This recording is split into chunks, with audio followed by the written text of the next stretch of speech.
శ్రీ గురుభ్యో నమః శ్రీమాత్రే నమః అందరికీ నమస్కారము. ఆదివారం అమావాస్య చాలా శక్తివంతమైన రోజున చేయాల్సిన పనులు, చెయ్యకూడని పనులు గురించి ఈ వీడియోలో తెలుసుకుందాం. అలాగే మీరు వీడియోని చివరి వరకు చూసినట్లయితే పూర్తి విషయం అంతా కూడా అర్థం అవుతుంది. ఈ వీడియోకి ఒక లైక్ వేసి మీ ఫ్రెండ్స్కి షేర్ చేయండి. అలాగే జై శ్రీకృష్ణ అని ఒక చిన్న కామెంట్ చేయండి. డిసెంబర్ 1 ఆదివారంతో కూడిన అమావాస్య వచ్చింది. ఎప్పుడైనా సరే అమావాస్య తిథి ఆదివారంతో కలిసి వస్తే చాలా శక్తివంతమైన రోజుగా పండితులు చెప్తారు. ఆదివారంతో కూడిన అమావాస్య రోజు కొన్ని పరిహారాలు పాటిస్తే జన్మజన్మల పాపాలు, దోషాలను తొలగింపచేసుకోవచ్చని ఆధ్యాత్మిక పండితులు చెబుతున్నారు.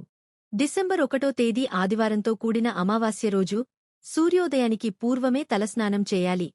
తలంటూ స్నానం చేయకూడదు. తలమీద నీళ్లు పోసుకోవాలి. అమావాస్య రోజు ఇంట్లో ఉండే కుటుంబ సభ్యులు అందరూ తప్పకుండా తలస్నానం చేయాలి. ఈ రోజున తలస్నానం చేయకపోతే దరిద్రానికి దారితీస్తుంది. కనుక తలస్నానం చేయడం మంచిది.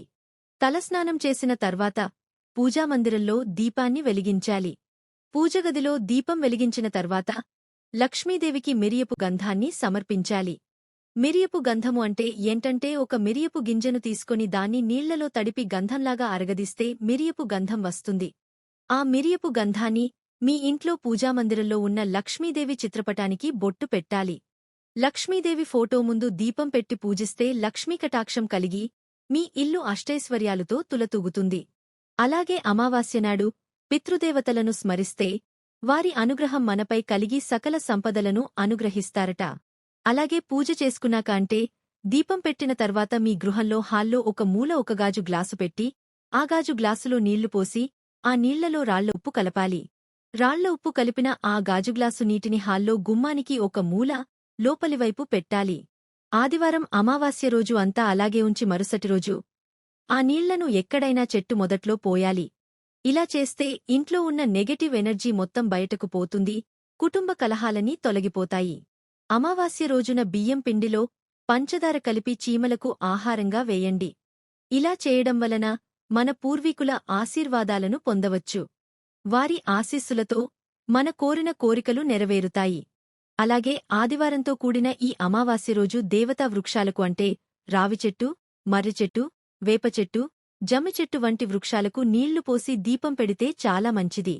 ఈరోజు ఇలా చేస్తే జన్మజన్మల పాపాలు, దోషాలు తొలగిపోయి అదృష్టం కలిసొస్తుంది. అలాగే సాయంకాలం పూట ఇంటి ముందు ఒక ప్రత్యేకమైన దీపాన్ని వెలిగించాలి.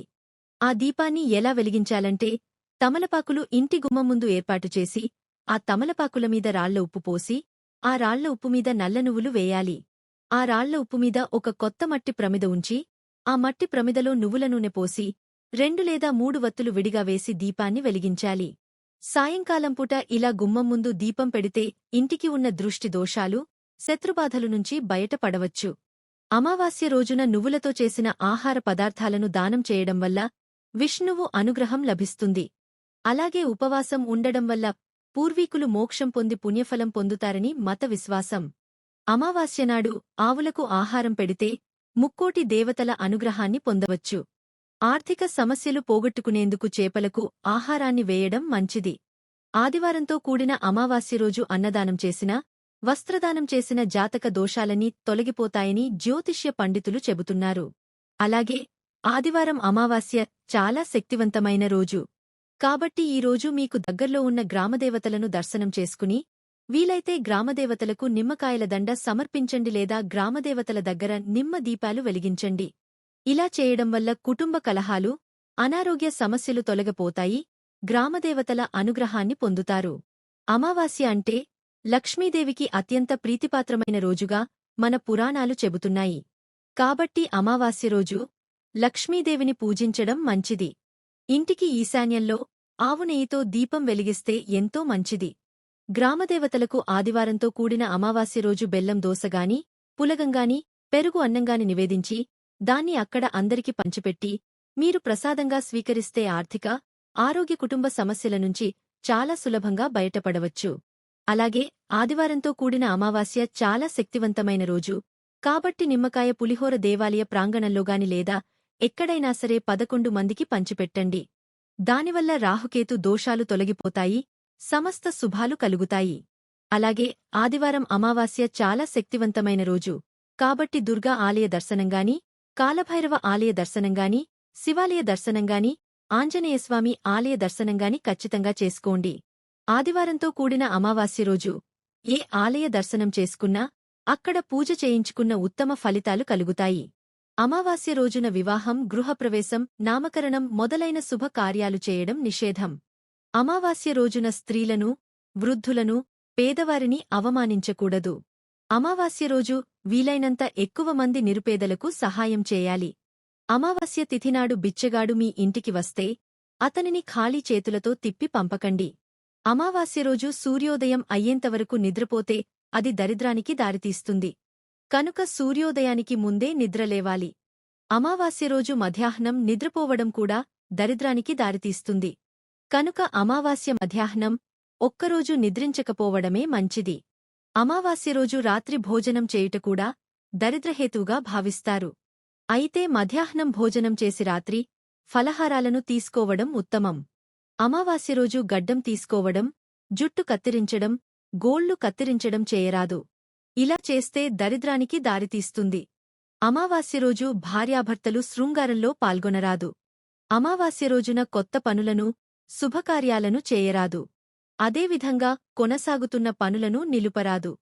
అమావాస్య రోజున ఉదయాన్నే స్నానం చేసి పూర్వీకులకు తర్పణం ఇవ్వాలి. పూర్వీకుల పేర్లతో దానం చేయాలి. ఈ రోజు పేద ప్రజలకు దానం చేయండి. అలాగే మీకు దగ్గర్లో కాళిక అమ్మవారి ఆలయముంటే కాళిక అమ్మవారి దగ్గరకు వెళ్లి నిమ్మకాయల దండ సమర్పించండి. దానివల్ల ఎదుటివాళ్ల ఏడుపులు, కనుదిష్టి, శత్రుబాధలు నుంచి సులభంగా బయటపడవచ్చు. ఆదివారం అమావాస్య చాలా శక్తివంతమైన రోజు. నిమ్మకాయలు నరదృష్టి నుంచి దూరం చేయడానికి అత్యంత శక్తివంతంగా ఉపయోగపడతాయని సూచించబడింది. ఇక శక్తివంతమైన అమావాస్య రోజు నరదృష్టి పోవడానికి చేయవలసిందల్లా నిమ్మకాయలు 4 భాగాలుగా కోసి తమలపాకు మీద కాస్త ఉప్పు వేసి ఆ నిమ్మకాయ ముక్కల నుంచి పసుపు, కుంకుమ వేసి పెట్టాలి. సాయంత్రం 7 గంటల నుండి రాత్రి 11 గంటల వరకు ఇలా ఇంట్లో ఒక మూలన పెట్టడం వల్ల మీకు ఇంట్లో ఉన్న నెగటివ్ ఎనర్జీ, మీపై ఉన్న నరదృష్టి అంతా కూడా పోతుంది. మిమ్మల్ని పట్టిపీడిస్తున్న దరిద్రం కూడా వదులుతుందని పెద్దలు చెప్తారు. అమావాస్య రోజున పసిపిల్లలను సాయంత్రం వేళ బయటకు తీసుకురాకూడదు. అమావాస్య తిథిలో కొన్ని నియమాలు పాటించడం ముఖ్యం. మీరు ఈ రోజును మరచిపోయి కూడా వృద్ధుల పట్ల అనుచితంగా ప్రవర్తించకండి. ఈ రోజు మద్యం లేదా మాంసాన్ని తీసుకోవద్దు. అమావాస్య సాయంత్రం రావిచెట్టు కింద ఆవాల నూనె, దీపం వెలిగిస్తే శుభ ఫలితాలు కలుగుతాయి. ఈ వీడియో గనక మీకు నచ్చినట్లయితే హరహర మహదేవ అని ఒక చిన్న కామెంట్ చెయ్యండి. ఈ వీడియో గనుక మీకు నచ్చినట్లయితే ప్లీజ్ లైక్ చేసి మీ ఫ్రెండ్స్కి షేర్ చేయండి. అలాగే మా కొత్త వీడియో మీకు వెంటనే చేరాలంటే మా ఛానల్ను సబ్స్క్రైబ్ చేసుకుని పక్కనే ఉన్నటువంటి బెల్ ఐకాన్ను ప్రెస్ చేయండి. ధన్యవాదములు.